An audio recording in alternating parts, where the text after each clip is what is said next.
Assalamualaikum warahmatullahi wabarakatuh. Alhamdulillahirabbil alamin wa bihi nasta'inu ala umurid dunya waddin. Wassalatu wassalamu ala asrofil anbiya wal mursalin wa ala alihi wa sahbihi ajmain. Amma ba'du. Pertama-tama, marilah kita semua panjatkan puji syukur kehadirat Allah Subhanahu wa taala yang telah melimpahkan rahmatnya kepada kita semua. Kita bersyukur masih diberikan nikmat kesehatan oleh Allah Subhanahu wa taala. Tak lupa salawat serta salam semoga tercurah kepada junjungan kita Nabi Muhammad SAW serta kepada keluarga dan sahabat-sahabatnya.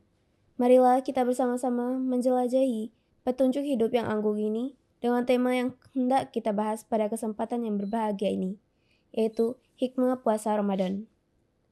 Seluruh perintah Allah Subhanahu wa taala kepada umat manusia untuk beribadah memiliki tujuan tazkiyah al-nafs, membersihkan jiwa.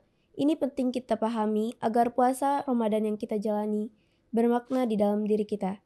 Saudara kita kaum muslimin, di penjuru dunia dilanda banyak musibah, ditandai dengan kurang bersatunya umat Islam internal sampai konspirasi global untuk menuduh umat Islam sebagai umat yang tidak beradab eksternal.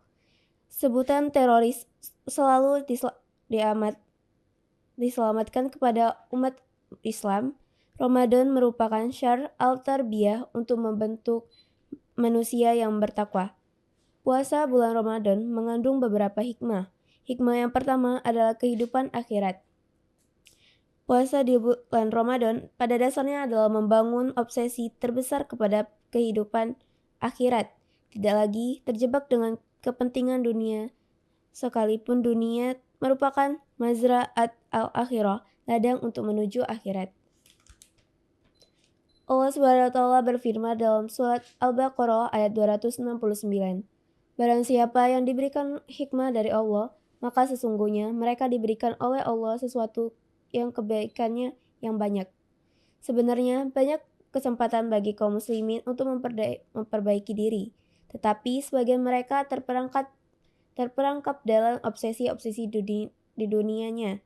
Seseorang yang diberikan kesempatan oleh Allah Subhanahu wa taala untuk memperbaiki diri negerinya melalui jabatan yang dimilikinya, justru membuat ia terlena dengan kehidupan dunia dan lupa dengan kehidupan akhirat. Seseorang yang diberi kemudahan oleh Allah Subhanahu wa taala berupa ilmu seharusnya dapat memberikan pelita, pencerahan kepada masyarakat. Akan tetapi tidak sedikit orang yang berilmu tenggelam dalam kesombongan intelektualitasnya. Bahkan berani memperbainkan Al-Quran dan hadis demi membangun popularitas. Pada bulan Ramadan ini, seharusnya kepentingan akhirat dijadikan sebagai obsesi yang besar dalam kehidupan, bukan kepentingan dunia. Kita juga harus meninggalkan yang haram, syubhat semata-mata demi menuju kehidupan akhirat. Karena itu, kaki dan badan kita tidak akan merasa berat menghujam bumi ketika dipanggil untuk berjihad di jalan Allah Subhanahu wa taala. Kaum muslimin pernah ditegur oleh Allah Subhanahu wa taala karena sebagian dari mereka enggan berjihad di jalannya. Disebabkan tarik-menarik dengan kepentingan dunia, Allah Subhanahu wa taala mengingatkan kaum muslimin bahwa dunia dan isinya adalah qalil, sedikit, bila dibandingkan dengan kehidupan akhirat. Hikmah yang kedua adalah bina'u al-hasiyati al-ijtimaiyah, membangun sensitivitas sosial, membangun kepekaan sosial. Di bulan Ramadan ini, kita dididik oleh Allah Subhanahu wa taala untuk menghidupkan al-a'mal al-jama'i, menghidupkan amal. Kerja secara kolektif dan berjamaah, bila sesuatu pekerjaan hanya dilakukan oleh individu-individu, maka kita tidak mungkin mendapat menyelesaikan permasalahan dunia, khususnya di negeri kita ini. Terjadinya kerusakan di bidang ekonomi, budaya maupun politik, ditambah dengan kemerosotan akhlak dan sedikitnya pemahaman akidah terhadap agama, membuat masyarakat kita cenderung melakukan sesuatu yang dapat mendatangkan nilai-nilai negatif dalam lingkungan masyarakat ataupun negara. Persoalan besar ini hanya dapat diatasi dengan kebersamaan.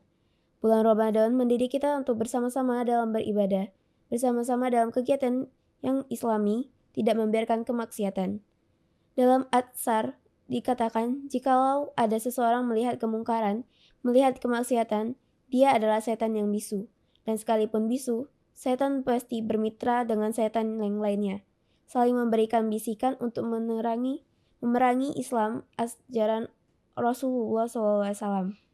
Baik itu setan manusia maupun setan jin. Hikmah yang ketiga adalah melatih kesabaran. Pada bulan Ramadan ini, kita menahan diri untuk makan dan minum dari mulai terbit fajar sampai waktu maghrib. Seandainya seorang muslim dan rakyat Indonesia pada umumnya mampu menahan diri dari perbuatan haram, syubhat, bahkan mubah, niscaya akan terjadi perubahan yang signifikan dalam kehidupan berbangsa dan bernegara. Perubahan menuju perbaikan yang maksimal tidak dapat diharapkan hanya dari seorang presiden atau pemerintah, tetapi harus dimulai dari setiap muslim, mulai dari para penguasa dan pemerintahannya, sehingga dapat membuat suatu keputusan yang mempersempit ruang lingkup kemaksiatan, lebih mudah berbuat kebaikan. Itulah 3 hikmah yang bisa kita petik dari puasa Ramadan. Marilah kita jadikan bulan Ramadan sebagai madrasah, sebagai pusat pendidikan, agar dapat membangun obsesi terbesar kita untuk kehidupan di akhirat nanti. Itu saja yang dapat saya sampaikan. Kurang lebih saya mohon maaf kepada Allah, saya mohon ampun. Wassalamualaikum warahmatullahi wabarakatuh.